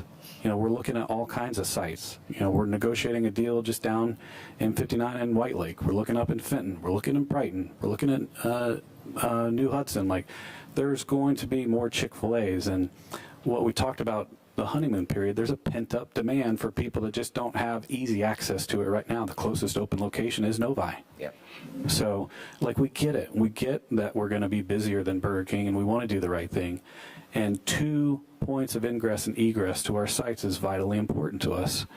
Because what do you eat at a restaurant? Product. How do you get product to a restaurant? Deliveries. How do you get a tractor trailer on and off a site with 1 point of ingress and egress? Can it be done? Sure. Is it hard? Absolutely. And you're replacing landscaping and curbs and stuff like that. So 2 points of ingress and egress is very important for our customers and our deliveries to keep the restaurant opening. So sorry, just wanted to explain some of the due diligence that we're going through as well, because we do hear it, and it is important to us. Thank you. In your discussions with MDOT and the County Road Commission, more so the MDOT, whose recommendation or whose idea was it to close off the M59 entrance to the... Yeah, as Troy mentioned, that was not a recommendation from MDOT. That was a Chick-fil-A design. We could build a building on site and meet township code and not even be here. We could do that because it's a restaurant with a drive-through. We could meet your parking code. We could meet your stacking code of 10, but we want to do a better design. And that's what's in front of you today. So to close off that access, to get good circulation around the site, separate the drive-through traffic from the dine-in customers, we call this the isolated layout, isolate the drive-through traffic around the perimeter of the site, and have the parking in the center. So as a dine-in guest, you're not crossing the drive-through to get into the building, and you're not crossing the drive-through to get out of the building. It's a much safer environment. We didn't open a Chick-fil-A until the first one mentioned in Lansing in 2015. And it was busy until we opened another location. And then we went over to Western Michigan and opened in Kentwood, and it was busy. There's cars on M6, but there was one location. Like, we were going to a lot of these meetings, and like, what is a Chick-fil-A? Like, not a lot of people were even familiar with the brand. So, now that we've got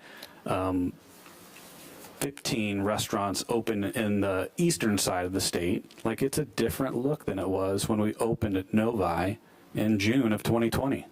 We all know what that was. Every restaurant in the state was closed for dine-in customers, and people loved the experience to get out and try something new. But if you go there today, it's a much different experience. We don't have traffic stacking off the site. And we do believe in this site that after the honeymoon period, that it's going to operate at a good run rate. And we thoughtfully designed the site plan. That's why we're here in front of you, because we feel like this design is a better design than flying under the radar and just building a building.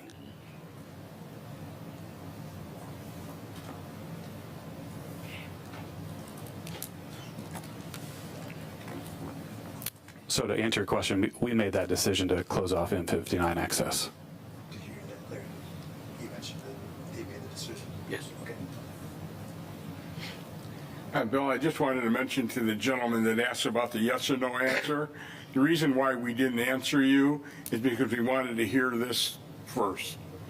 It's typically, we don't answer during call to the public. I just wanted you to understand that. Troy, I have a question for you. One of the questions that was asked through the emails, it says that every group is pointing to each other in a situation no one's willing to address pertaining to the roads. Can you explain what the process, just briefly, what the process is when it comes to who's the point person that decides if there's going to be a study? And are there other studies currently being done in our community? And what would be the difference between those that are in this proposal this evening?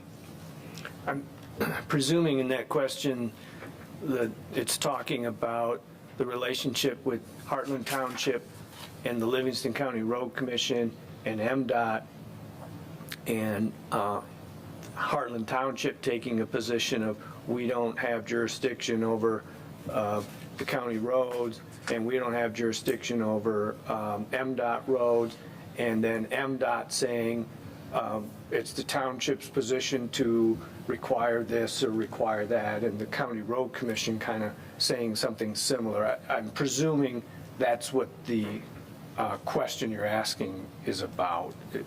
Is that a safe presumption, or am I off base? That's the way I understood it, yes. Okay. I'm not an expert on, as I mentioned, I'm not a spokesperson for MDOT, I'm not a spokesperson.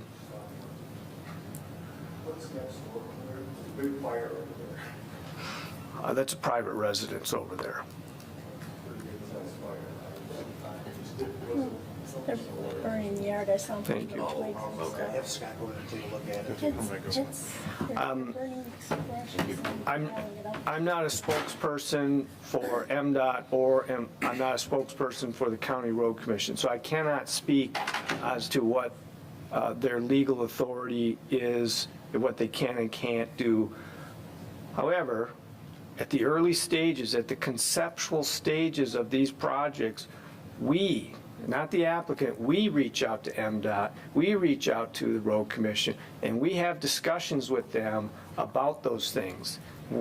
How do you feel about this? What do you think you need? What can we do to help you in this project? We have other projects going on in this township right now where it's a redevelopment, but it's a change in use. We are getting traffic studies in that because of what MDOT has requested. We have other developments where it's a complete change of use because it was a farm field and it's a new development. Again, we rely on, we don't have traffic experts here. We're too small of a township to have traffic engineers and that kind of, we rely heavily on them, and we, if they have advice, we take that. So that's our relationship, that's how it works. If they tell us at that very early stage that we want this or we think this is needed, we'd be more than happy to explore that. I'm not sure if that helps explain it. I'm just kind of telling you how it generally works. I don't have any ability to say, well, here's what MDOT's authority is, here's what they can and can't. I'm not in a position to make those kind of decisions. And Troy, this all went on like back in conceptual, right? It's not. Yeah, even before. So many of you probably don't even realize Chick-fil-A had kind of an unusual due diligence process where they reached out to us, and actually Leslie did, and reached out to us and had a number of questions that they wanted, not only for planning, but for engineering, for public works, what that process was, what the fees were. It was a fairly lengthy due diligence process. It's not it's not a common due diligence process as they were exploring this property. And so we assisted in that. What happened was somebody else expressed an interest in this property. And for a while, the property was not available. I'm not going to be able to remember how long ago this was, but it was a while ago. And then that didn't work out. So then the property became available. And that's when we started to have some, at the due diligence process, we didn't actually see a plan. We didn't know how it fit on the site. We didn't know. But then once it became available, that's when we had some conversations with Leslie. At this point, we hadn't met Justin. And at that point, we started to explore how it fit. And then we send out those conceptual plans to our various departments as well as other agencies. And they haven't even been to our planning commission at that point. This is maybe a couple months before it ever got to the planning commission. So. And Troy, that due diligence period started March of #24. So we're not rushing through this. This is not version 1 of our site plan. And as he mentioned, we ask our engineers to ask all these questions so we can thoughtfully design a site before we even get it in front of any staff member to review at any municipality. So I know we're on over version like 25 on this site, just little tweaks here and there, and making it better. Like if you put something to side and you pick it up again, you can see something different that you didn't the first time. So definitely we don't feel like we're rushing through this. I get that could be felt from the residents. I get that because the public meetings just started, but we started this a long time ago, over a year ago to be exact. Did that answer? Yeah. I can't remember who asked that question, but hopefully that answered the question. I'm just wondering the process. Not everything has to have a road study. And some of this is, you're probably hearing some of this for the first time about some of the back story before it ever gets to you. Some of this might be new to you and certainly might be new to the residents. We don't typically dive into all that stuff, but that would be, other than the initial due diligence that Chick-fil-A had and their questions, that's a normal process for everything. It was the first I've heard this evening about you reaching out to, was it MDOT on the light issue? That was the first time and that must have come out recently. I did that after hearing the residents during the planning commission. Right. So again, that was news to me this evening as well. Yes. Other trustees have questions? Summer, do you have anything this evening?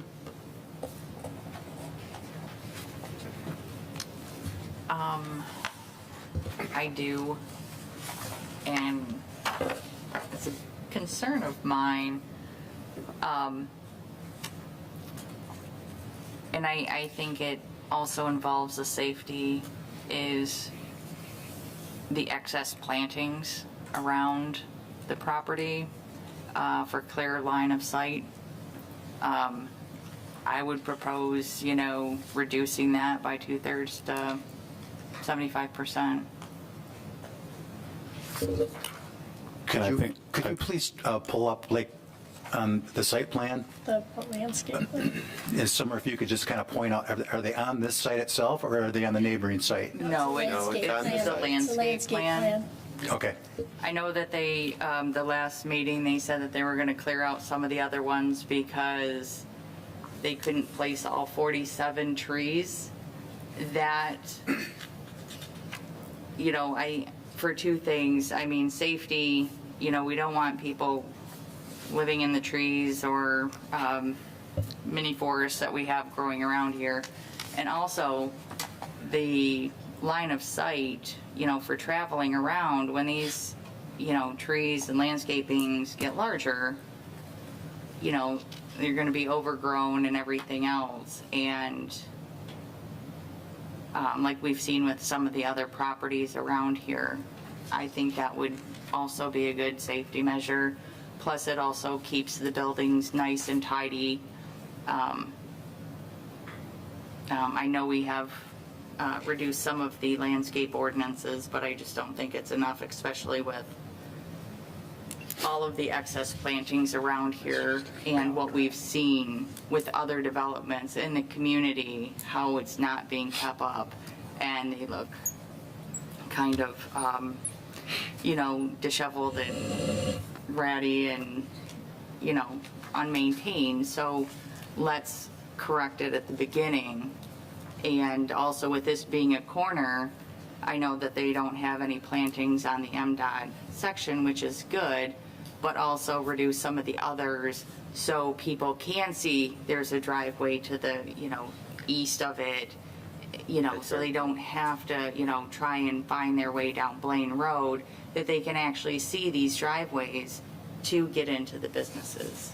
And it's, less maintenance for the businesses to keep it up, and it will look nicer. Less is more. Yeah. Charlie, does this landscape come from the planning commission? I can't comment. There's, Okay, and with a PD, are we able to alter that? yes, you are. You are able to alter that if you want. I like that idea. Especially the driveway Yes. areas. And, and to clean up so that they can see over here that there's another driveway as they come down 59. Great idea. Thank you. Anything else this evening? What's the average time from like food order to food pickup and through the stacking area? So from food order to pickup, that'll vary by location. Each Chick-fil-A location is individually owned and operated by a franchisee, and you're guaranteed one location. I didn't speak about that at this meeting yet, but that's one of the key differences for Chick-fil-A versus other franchises. You can't come in and say, I'm going to buy the rights to Eastern Michigan. I'm going to build 50 Chick-fil-A's. That's not how we work. You have to apply to become a franchise owner-operator, and you're only guaranteed one location. And that's your sole source of income. You can't have another job. So we're not looking for investors. We're looking for owner-operators. We're looking for people that will pour into the employees at each location and help better their lives, giving back to the community.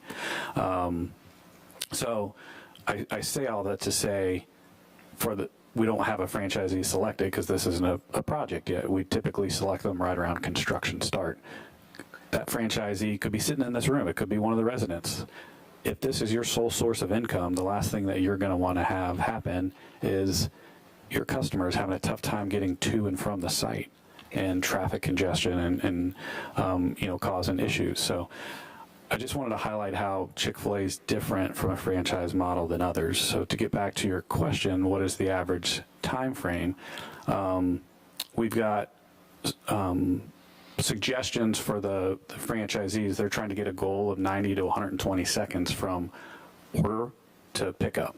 So we design our sites to where when you're ordering, and a lot of times you're going to see face-to-face ordering. We call that face-to-face ordering with the iPads. That's why we have the canopies, to provide protection for you as a customer and for our team members when they're out there taking the order further upstream, to give the kitchen time to prepare that order so it's nice and hot and fresh, so when you get to the pickup door, your order's ready. So you're not waiting and waiting and waiting and waiting at the pickup door. And then there's a steady release of cars during peak hours.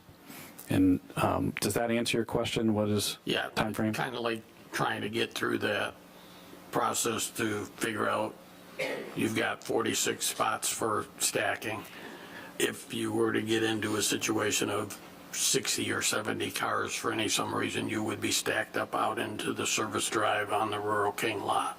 Right. So from finish up. The question would be, what would you do with that individual that came off of Blaine Road and was halfway through the stack? Where does he get in line coming off of Blaine Road? So during opening, and the recommendation from the Planning Commission is to temporarily close the Blaine Road access so you can help train customers on how to get to and from and leave. And we're open to that. Ultimately, that's your decision here. But to answer your question, like trying to manage two different access points if they're coming into the drive-through at the same time. So very rarely will we have 40 cars in the drive-through or 60 cars in the drive-through. We designed it to accommodate that, so we're not having cars on the streets. We can't control demand, but what we can control is how we thoughtfully design the sites. That's what we did here. So as a development manager, I've worked on every single Chick-fil-A that's open in the state of Michigan since 2015. Had my hands on every single one. My job from corporate is to design the sites to accommodate 30 to 35 cars in the drive-through. So this is beyond that, again, for that thoughtful design, because we know we're the first ones in the area, but we're not going to be. This isn't going to be the only location as well. Thank you. Thank you.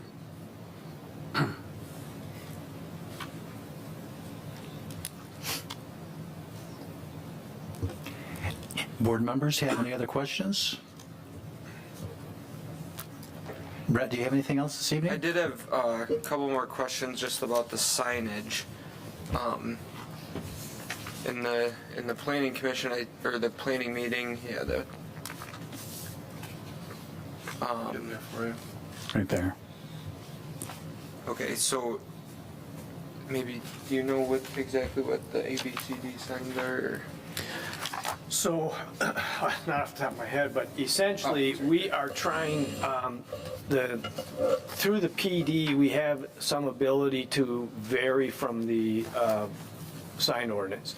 And we knew going into the preliminary plan review from the conceptual review that traffic to Blaine Road was a concern. We explored a number of things on this.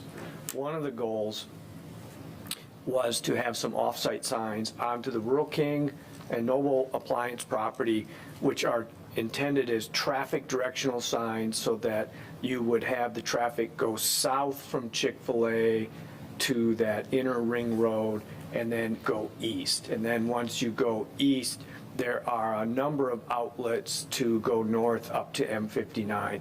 So these signs are designed, that you're seeing here, to have traffic go south.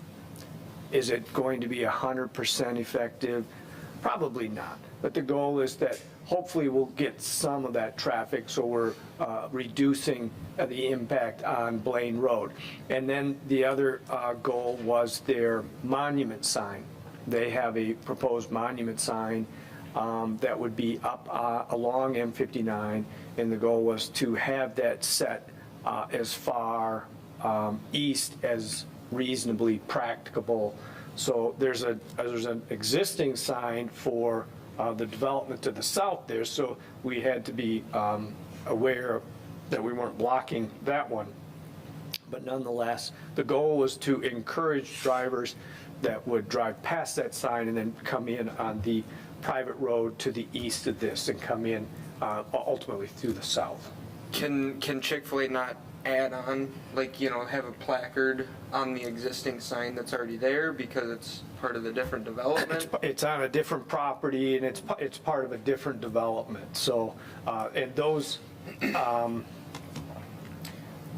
certainly none of those businesses want to give up any of their space. Are you implying that we add more signs to it, or? I guess I mean, in my thoughts, it would, you know, send more traffic past Blaine Road and down the service drive. That was if our the goal. sign is closer to the service drive. I mean, I know the sign where the signs. Yep, it's the existing signs close in to it. this Yeah. image.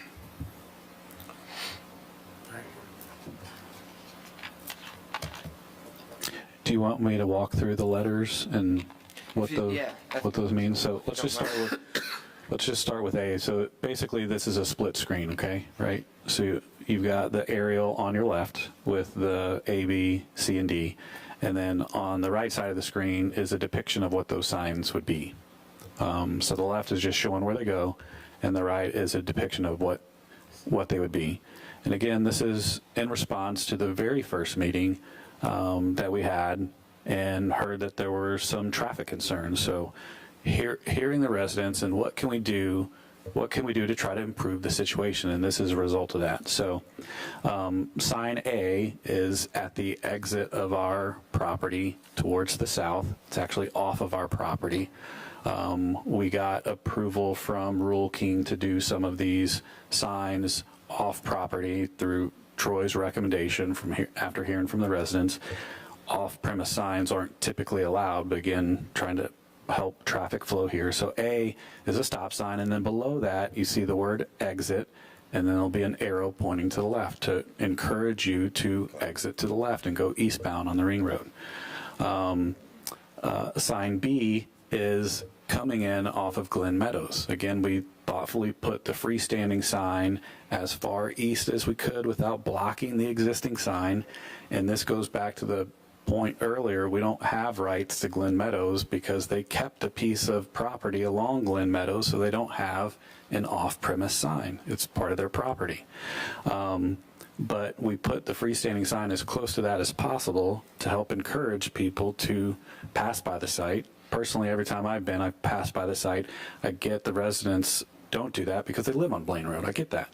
So I was thinking in my head, like, if we're pulling people that are not living in Heartland, would they perform like I did, or would they perform like the residents did? I don't know. We can't say, but I do know every time I've been, I've turned down Glen Meadows Drive. But that's why we put the freestanding sign as close to that as possible to try to help encourage that as well. So B is if you're coming down Glen Meadows sign is a stop sign, and then enter. You see right below that it says enter, and then an arrow pointing towards the Chick-fil-A entrance off of the ring road from Rural King. And then sign C is also at the southern exit of our property, and that's an enter with an arrow leading up to our drive to get into the property from Rural King Ring Road.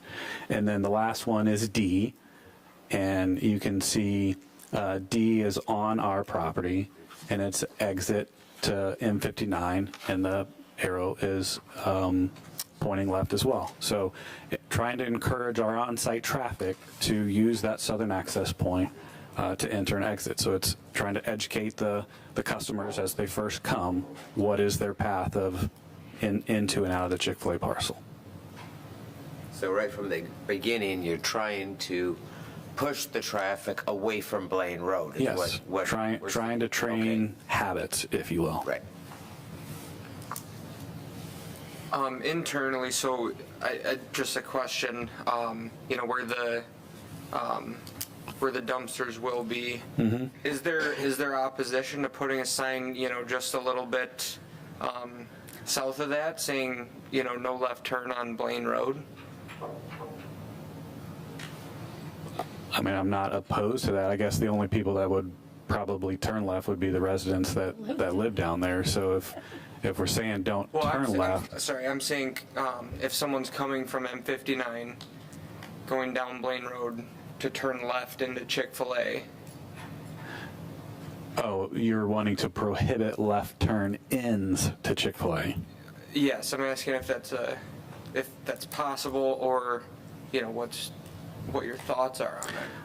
I guess, is it possible? Anything's possible. Our thoughts are we wouldn't want to limit the left turns into our property. As we know, obviously Blaine Road there, Wendy's across the street. Blaine Road is essentially 3 lanes wide there, right? A northbound lane, a southbound lane, and then a center lane as well. Again, going back to our truck movements and getting our tractor trailers on and off site, we looked at could we redo this entrance and what would it look like? But to make it wide enough for those truck turns, whether we put a pork chop in there or signage in there, if the access point is wide enough, I think you're going to see people turning left regardless, whether we have a sign or not. But is it possible? It's possible. I feel like it may defer more traffic, south a little bit to that, that next entrance, freeing up the cluster that could potentially be from here to M59. Yeah.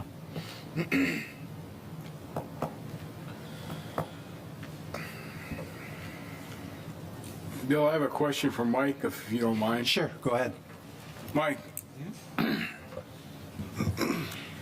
if Chick-fil-A came in there, and the first 30 days obviously going to be the worst because it's a new kid on the block kind of thing. But after the traffic settles down to a more reasonable amount, if we see that the traffic is still a major problem there, is it possible that we could entertain a partnership with Livingston County to possibly widen Blaine Road, make another exit onto 59 to help alleviate some of that traffic? Is that possible? Is there something the township could do to help these people? Yeah, absolutely. Now, when I say that, there are challenges to it because of the length there from the sweeping right turn to the entrance or exit of Chick-fil-A.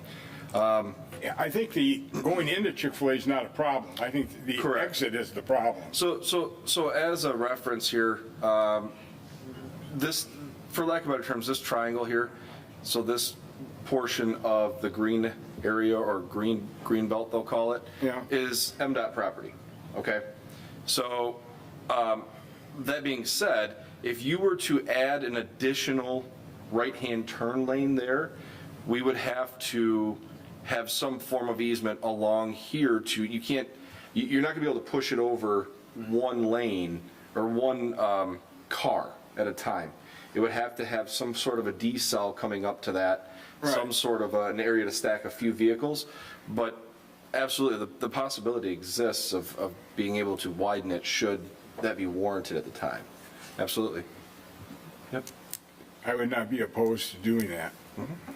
Supervisor Feldman, they're out of adherence for their dumpsters are encroaching on the easement of Blaine Road already. So we can't make Blaine Road wider because their dumpsters are already encroaching in the easement. That was given a pass on the planning committee because that's what was encroaching to the easement. Troy, would you like to speak to that, please? Maybe you could go to that open space plan.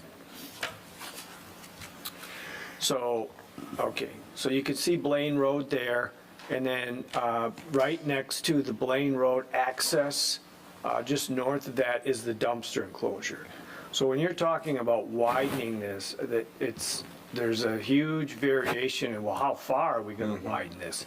Are you just talking about widening it at the throat? Are you talking about widening Blaine Road all the way to this access point? I think this is a hypothetical conversation that's ill-defined, and I don't know that you can rule it out at this stage. Right. Does that help? Right. Yes, it does. Thank you. Okay.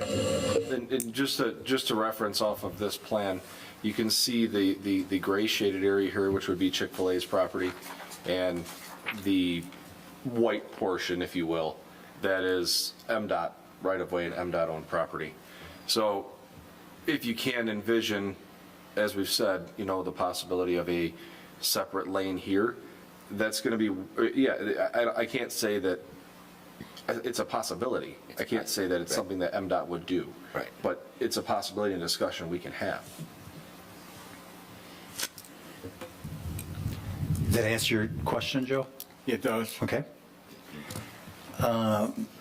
Kathy, you have any questions? Denise? Nope. Brady, anything else this evening? Larry? Nope, I'm good. And Joe, did I get you? You're all set? I'm all set. Summer, you're all set?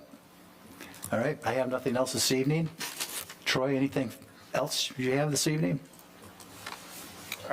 Just a general comment. I have no idea where this is going to go. I get a little excited about these meetings. I get a chance to explain things to you that you don't always hear or see. I actually really appreciate when residents come out. I get an opportunity to hear from them.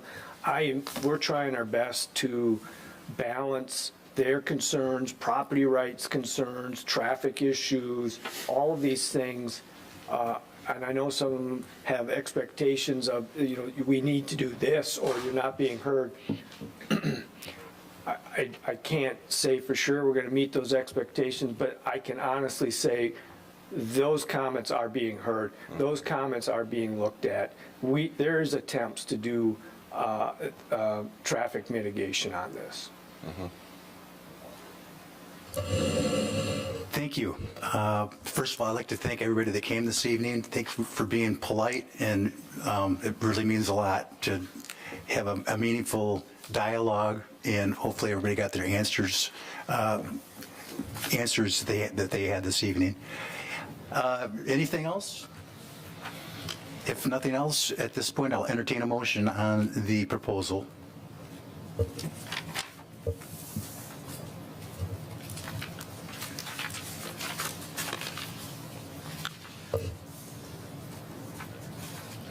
I'll move to approve the site plan PD 25-002, the preliminary plan development site plan for Chick-fil-A plan development as outlined in the staff memorandum dated April 15th, 2025. Support. Motion by trustee O'Connell, support by clerk Shofu.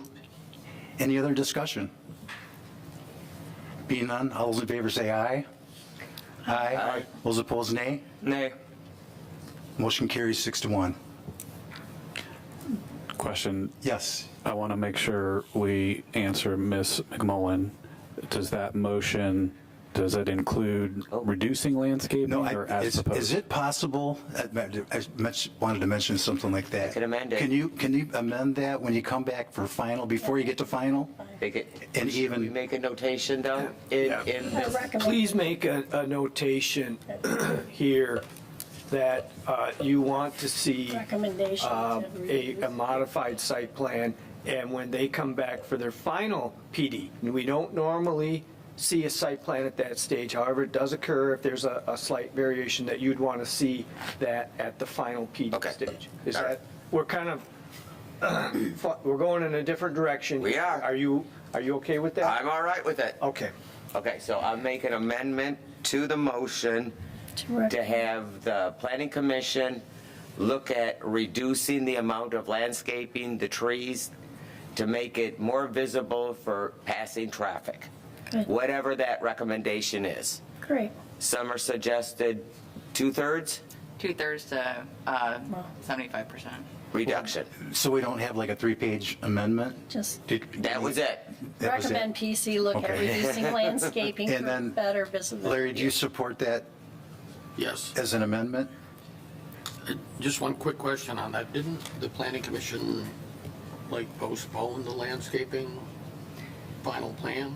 So what they did is, since they couldn't get all 47 trees in there, they were going to clean out some of the area and then hopefully put more trees in that area. Okay. So, like I said, I think less is more, quality over quantity, and class over Mass, clutter. class over mass. So just So to, Larry, So so just to Larry, she clear- said she recommends PC look at reducing landscaping for better visibility. Troy's going to. Right, well, so the planning commission, we went through and we did reduce some of the requirements in a general sense. Okay. I think there can be substantially more done at later work sessions that we have. Just to clarify a comment, the applicant has offered to clean out landscaping on the Rural King property, which is to the south, and it actually kind of wraps up on the east side. It's a mess. There's no proposal of the applicant to install more trees over there. Okay. It was just to clean it up because it's a mess. Yeah. They're going to keep the trees in there, but there's some overgrown brush that they would clean up. And we didn't have it, we didn't define it, we didn't identify every single plant species out there. It was very general like that. That's my memory of it. So is the motion as it stands with the amendment acceptable to you, Troy? Yeah, I can work with that. I just need you guys to re-vote on that. That's fine. Okay, make sure everyone. Right, so there's an amendment to the vote? Yes. Yeah. So we'll have a motion to approve the amendment Yeah. to the vote Yes. Yes.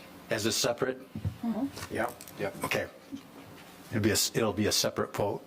So I'll need a motion and a support. Because you know what it was about. What? Make the motion. I make a motion to amend the previous vote to include a reduction of the landscaping around Chick-fil-A for better visibility of 2/3 to 3/4 or 75%. I'll second that. So I want to make sure we're doing this correctly. So there's a little confusion because we did have a motion Right. by trustee O'Connell that was seconded or agreed to by clerk Chofu. Chofu, Now and voted we on. had no vote on that. Now we have another amendment, which is very similar to trustee O'Connell's. Amendment. Unless I'm misunderstanding Yeah, something, 'cause that's how I see this is played out. So We should just redo the motion yes. with her amendment on it. why don't we just Yes. start over? Yes.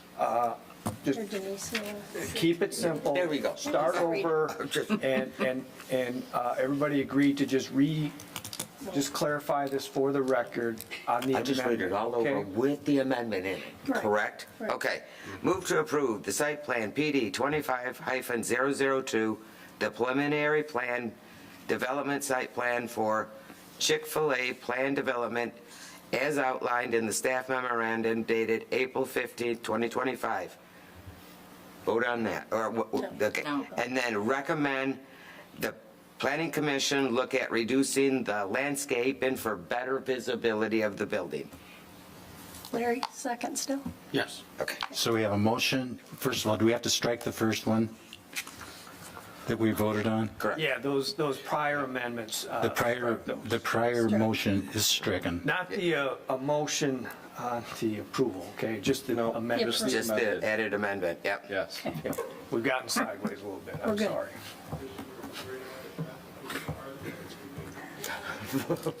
We don't do that very often. We don't do this very often at all.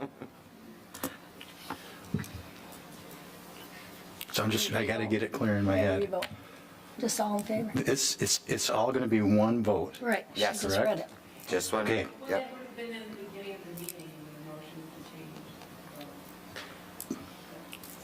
Right. All those in favor say aye. Aye. Aye. Those opposed, nay. Nay. There we go. Thank you for your time. Can I say one thing to the people? Sure.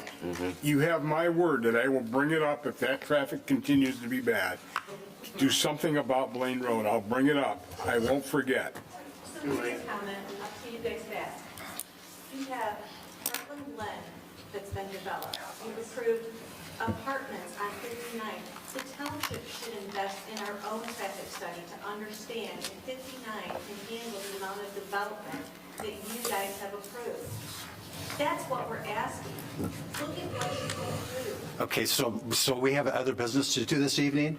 I suggest that we have a opportunity to talk about the roads for everybody. Answer site with your community, with your constituents that have voted you all in these positions. If you would let me finish, I think that's where I was headed. Great.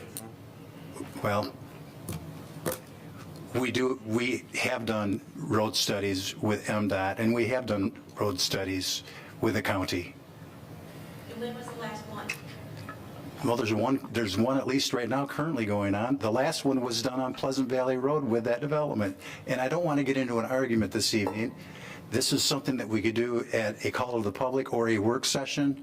I mean, we all live here, and we all deal with the roads, and there's nothing to hide. So we will set up a meeting where people can come in and understand what the process is. We don't control the roads. The roads are controlled by a different political entity. You're our voice to those entities. We expect you, as our township, to work with those entities for us. And I think the closer we get to having those discussions, you'll find the frustration at this entity and every entity I've been on when it comes to working with those folks. It is not easy. They are not welcoming. They're not out there looking to help you out. Why are we approving development of apartment complexes and of redevelopment of land? Because we're going to be nothing but Macomb Township, and we didn't move out here to be. All right, so we're gonna move on this evening. We still have stuff to do. I do want to add one thing, though. We did meet with our state representative on the whole M59 corridor. Manager Lutz met with our state representative. The issue being, we need the boulevard from Heartland to Howell completed. And he took that very seriously, our state representative, and he is trying to get some people together to pursue that. Because now that says that we did here, but that's not going to fix what we have now. And It's awful. it's important that we contact our representative, because if Heartland shut the door on everything and we did not have any development, no residential, no commercial, no nothing, we're still going to have heavy traffic because everybody else around us is going to continue. Look what's going on down on the west side of 59. Look what's going on in Highland Township and Brighton Township. All those people come through Heartland. It's going to get bad for us, regardless. And something's got to be done about 59. But you're not. You're just adding more. Maybe more water business. Get it, see what we can do. Yeah, I mean, all we're asking is you to work for us, and maybe you guys need to be more open and have more calls to the public and listen to public input, because we put you in here, we can take you out of your next election cycle and put people that we actually think. Do you know how long it took us to get MDOT to put no U-turn on Heartland Road in M59? Do you know how many letters, how many meetings we had with them that they wouldn't do it? And we finally got them to do it? It's incredible. And they won't put a green arrow and a yellow arrow on the lane. I mean, what a simple solution. All right, let's Either let's take a recess or we're going to continue the meeting. One or the other. Supervisor Fountain, if I may recommend a brief 5-minute. A 5-minute recess. Thank you.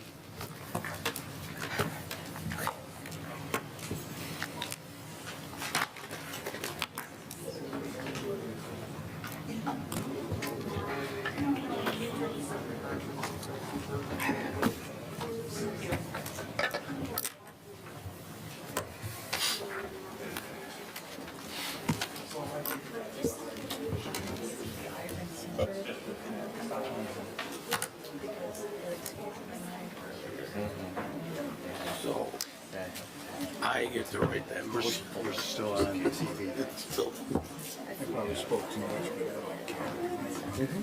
For office 6. Hey, hang on. Fine.